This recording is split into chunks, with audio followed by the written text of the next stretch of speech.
Hi everyone, welcome back. I am in Snowdonia running the UTS 50k and this is my current view.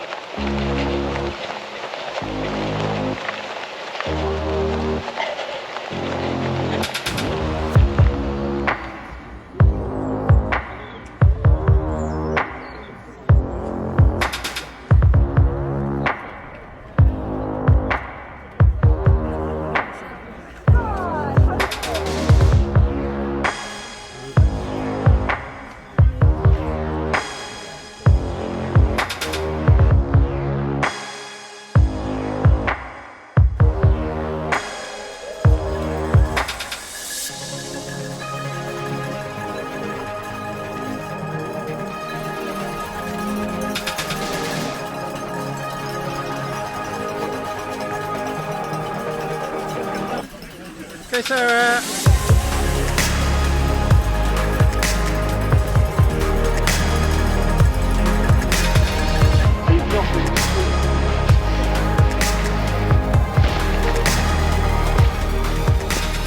I've just finished the first climb and descent.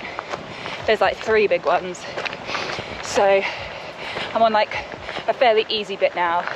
Like it's a very defined path, which is very few and far between on this course. So just going to enjoy it while it lasts and then heading up the second climb. Some of you might know I was actually in for the 100k and then I came to wreck it with my friend and it was so hard. So we dropped down to the 50k, but she got really sick in the night and pulled out. So I'm going at it alone, doing it for the both of us. All 3 of the climbs are about 1,000 meters-ish, give or take.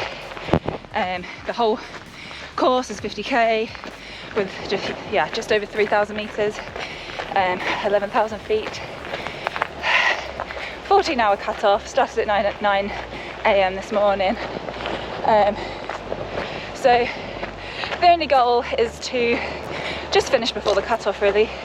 I don't feel like I've really run that much recently, so training's not been perfect, but I feel somewhat prepared just because I've seen the course. So yeah, I'll try and film as much as I can, and not just the easy bits. I'll try and get my camera out on the really tricky bits so you can see what it's like if you're wanting to run it next year or whenever. And yeah, enjoy.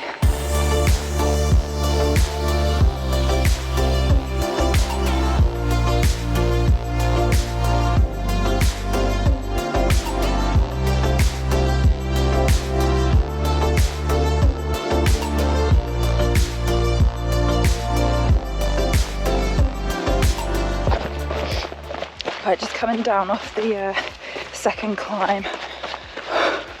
Oh, it's so hard, but I knew it would be.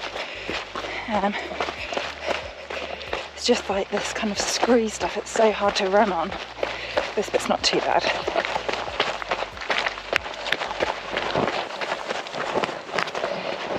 But we've got a long descent now and then get to another checkpoint, second checkpoint at the bottom.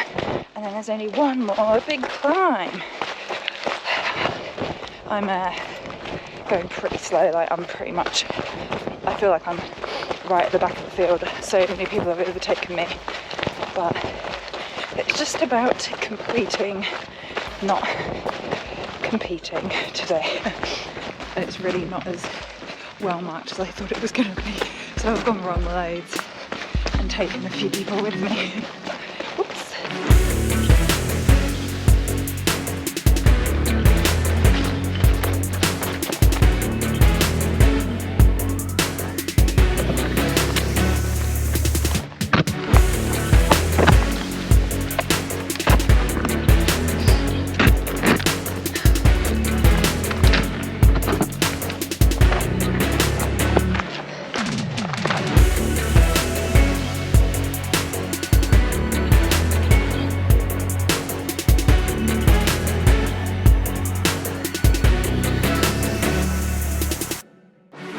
Right, just gone through the second checkpoint.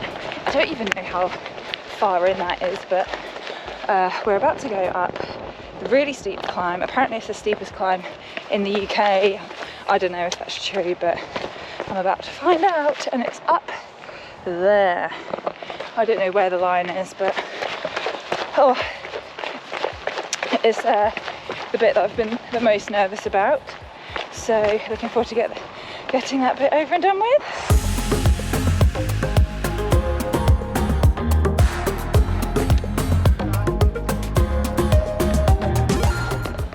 Right, I think we're about halfway up the last big one. Oh, it's so steep. There's so many like hard scrambles. The poles are just getting in the way, but I don't want to put them away.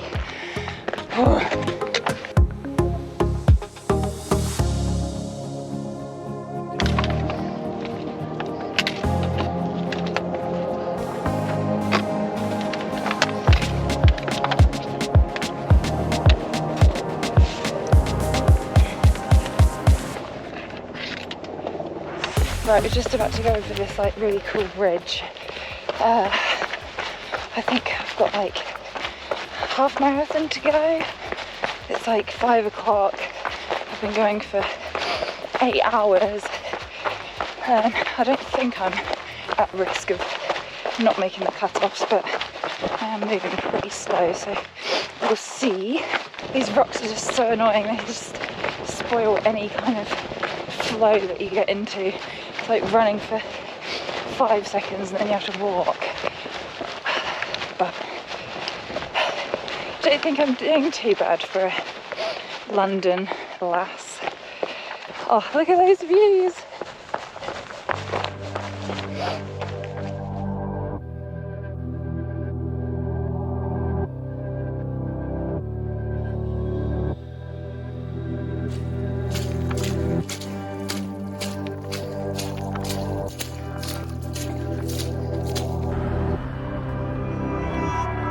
Hello Sarah, how you going?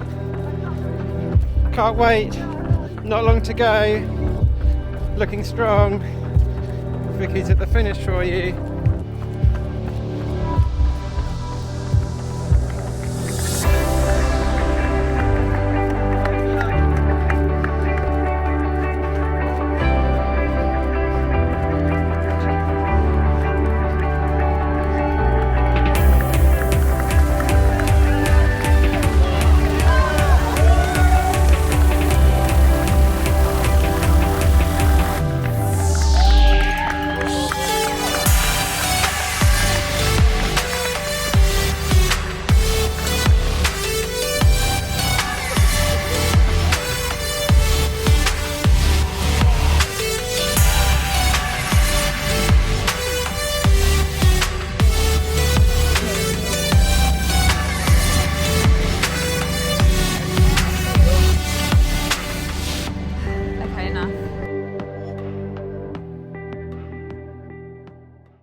Hi everyone, it is Tuesday now. I did the race on Saturday, just gone. I'm just going to talk about everything to do with the race, like the course, the kit that I use, food and all of that stuff. Just in terms of logistics and like where we stayed, we booked, I say we, me, Ben, my friend Vicky and her fiance now, Tony, all stayed in an Airbnb up on the north side of Wales in a place called this, I'm not even going to try and pronounce that, which was about half an hour from the start, which was Capel Curig. So that worked really well for us. There was like parking and an overflow car park, which Ben dropped me off in the morning, and then we could park at the day before to register. So that's what we did. We registered on the Friday. So for registration, we just went into the big tents, got my number, and then got my tracker fitted, and then picked up like some other goodies like a t-shirt and some stickers and stuff, and then that was it for registration. We just went back to the Airbnb and cooked like some pasta and stuff. The race itself started at 9 AM, which was actually so nice. They have other distances as well, which there was a 100k race which started at 4 AM that day, and that's what I was meant to be doing originally, so I'm so glad because that would have been horrific. The race itself 50 kilometers with about 3,300 meters of elevation, which is about 10,800 feet. As I said, they also have a 100k version and a 100-mile version, so quite similar to the UTMB races, except not similar at all because the underfoot conditions and just the course make it way harder. And I mean, thankfully we recce'd the course a few weeks ago, so we absolutely knew what we were in for, but like the amount of bogs and the scrambles and the boulder fields just make progress really slow going. Like some of the boulders have that kind of moss stuff on them, so everything's really slippery. It didn't rain on the day, but it was kind of a bit drizzly, so everything was just a bit wet, and yeah, it was just really tough. And like if you compare that to the lovely runnable groomed trails in Chamonix and in the Alps, it just makes it on a whole nother level, which I think is what the race organizer was going for. Just wanted like a UTMB, a UK version of UTMB, but way harder, and he definitely achieved that. With the navigation and the course, it was marked with kind of like orange little flags which were reflective, but I went wrong maybe 4 or 5 times, and I took a few people with me as well, so we kind of had to either go back and find where the flag was or just kind of cut across, and it just made it really quite hard and even slower going. I did have the route on my watch as well, but sometimes it's just like that's not exact either, so some of the flags were just a bit too far apart, but maybe they were tampered with, I don't know. So that was that. The course itself, so there was, let me just get the profile up. So the course was made up of 3 main climbs.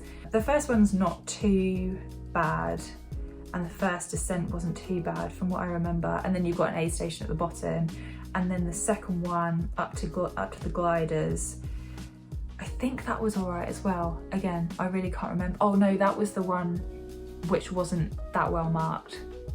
I think that's where I went wrong. I can't remember. But it's that third climb, so steep, and that's where most of the scrambles are as well. That was really quite sketchy in places, especially towards the top. And then you kind of go across a little ridge and then up one more kind of final scrambly bit, and then down back into another aid station. And then that last section, it looked okay on the elevation profile and it was fine, like the climbs were fine. It was more of a defined trail, but it was still quite hard to run on because there was like rocks and bogs, and it was still pretty slow going. And then you kind of go round a lake, and by that time all of the midges came out and they were just getting attacked. It was horrible. So I really couldn't wait to get to the end by that point. I took my head torch out with maybe like an hour or so to go, and that last bit is through like a nice forest, so that was actually quite nice. And the last sort of 500 meters or so are just on the road back into the finish. The aid stations were pretty like standard. You had like water, I think they had a Talk energy drink, crisps, biscuits and some flapjacks and stuff. I didn't really take any of the food, I had everything on me, so I didn't really use the aid stations too much, but I think on the third one they had some hot food, but again, I didn't even go into the tent, I just refilled my bottles and carried on. And then in terms of the kit that I used, I have actually done a video of like all the kit that I use for everything, and not a lot of it has changed, but I'll quickly just go through the basic stuff. I had my Salomon like 12 litre pack. This is super old now, like it's getting really like all the elastics kind of starting to come off, but it still does the job. So that was the pack I used. I had the Ben Parks hat, which was so good, especially when it started drizzling a little bit. It's really lightweight and it like has all these cool like gold tally bits, so loved that. The bottles I used were these like wide neck Hydro Pack ones, which is good because I just had some sticks of Tailwind which I just popped in here and then refilled with water. So I had those. The shoes, probably one of the most important things. I actually wore these, which are the Ultra Lone Peak 4.5, I think they are. And they were amazing. Like they have loads of room at the front here for my toes to wiggle around, and then the grip was really good. I don't know if you can see it, yeah. Yeah, really good on like the wet rock. I mean, there's only so much that a shoe can do to help, but I've really found them amazing in the mud and stuff as well. Like, I didn't fall over once. Really recommend those. Oh my god, they absolutely stink. And then I always pair them with these like Injinji toe socks, and yeah, I don't have any blisters at all. For the jacket I had this, which was a Montane fleet jacket, which was fine. It didn't really rain. As I said, it didn't really rain a huge amount, but I did put it on when it got quite cold up at the top and when it started drizzling a little bit, so that was great. And then all my other kit I just put in these like dry bags. Oh, one thing that was on this kit list that isn't normally on a kit list is a bivy bag. But yeah, as I said, I'll link to everything down below. So just had all of my like leggings and warm emergency stuff in here, and then just put it in my pack. And then last but not least, the pole. I had poles. These are the Black Diamond Distance Z, I think they're called. And I just had them out the whole time. So if I was running, the rare times where I was running, I would just have one in each hand like this. I only got one out. One in each hand like this, and I just find that quite comfortable. Some people have like the quiver thing that you can put them in. I don't have that because I don't think it's compatible with my pack, annoyingly, but I needed them the whole time, except on the scrambles where I just put them through, I put them away and then just put them through, let me show you, through this bottom bit here, like this. So, I mean, so I can't run with them like that, they'll fall out, but because I was just kind of like this, it was just good to have them away for those bits. And then my watch, just my Garmin 945, and I had it on just the clock screen, so I didn't know how far I'd gone, how far I had left. In terms of food, I did everything just on gels, chews, and then I had Tailwind, and also these Paneau Chocolats. They were amazing. I had about 5 of them just stuffed in my bag. Right, that is it. Thank you so much for watching. I hope you enjoyed this video. I hope you found it useful. If you are heading over to Snowdon for a race, hopefully this can kind of give you a bit of an insight to what to expect.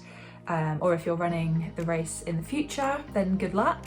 Enjoy it more than I did. If you have any questions, pop them down in the comments and I'll try and get back to you. Thank you to my channel members for continually supporting me on this channel, and I will see you next time. Bye.